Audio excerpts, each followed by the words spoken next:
এই সেই পৃথিবী কাঁপানো আলোকচিত্র যা তোলার পর ফটোগ্রাফার নিজেই আত্মহত্যা করেছিলেন। ছবিতে একটি শকুন বসে আছে কঙ্কালসার এক শিশুর মৃত্যুর অপেক্ষায়, যেন মারা গেলেই সে ঝাঁপিয়ে পড়বে লক্ষ্যবস্তুর উপর। ছবিটি তুলেছিলেন দক্ষিণ আফ্রিকার ফটোগ্রাফার কেভিন কার্টার। 1993 সালের মার্চ মাস। দুর্ভিক্ষ পীড়িত সুদান, কোথাও এক ফোঁটা দানা নেই। ক্ষুধার যন্ত্রণায় কাতর শিশুটি এক মুঠো খাবারের সন্ধানে আয়ত শহর থেকে আধা মাইল দূরে জাতিসংঘের খাদ্য গুদামের দিকে অগ্রসর হচ্ছিল। এক পর্যায়ে সে তার মৃতপ্রায় নিথর দেহটি নিয়ে উবু হয়ে মাটিতে মাথা রেখে বসে পড়ে।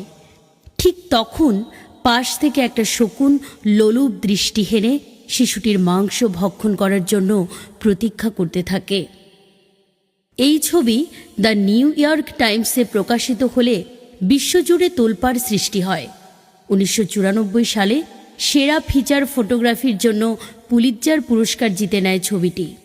কিন্তু ফটোগ্রাফার কেভিন কার্টার পুরস্কার জেতার 4 মাসের মাথায় মাত্র 33 বছর বয়সে আত্মহত্যা করে বসেন। পরে জানা যায় ছবিটি তোলার পর থেকেই তিনি মানসিকভাবে ভেঙে পড়েছিলেন। মৃত্যুর আগে ছবিটির বিষয়ে কেভিন কার্টার তার ডায়েরিতে লিখেছিলেন, হে পরম করুণাময়, আমি প্রতিশ্রুতি দিচ্ছি, খাবার তা সে যত খারাপ স্বাদেরই হোক না কেন, আমি সেটা নষ্ট করব না। এমনকি আমার পেটে ক্ষুধা না থাকলেও না। আমি প্রার্থনা করি আমরা চারপাশের পৃথিবীর প্রতি আরও সংবেদনশীল হব এবং আমরা আমাদের ভেতরের স্বার্থপরতা এবং সংকীর্ণতা দ্বারা অন্ধ হয়ে যাব না।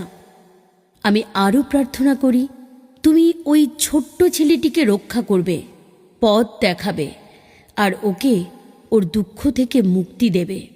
এই ছবি যেন মানুষকে মনে করিয়ে দেয় ওই শিশুটির তুলনায় তারা কতটা ভাগ্যবান, কারণ তোমার করুণা ছাড়া কারো ভাগ্যে একটি দানাও জোটে না।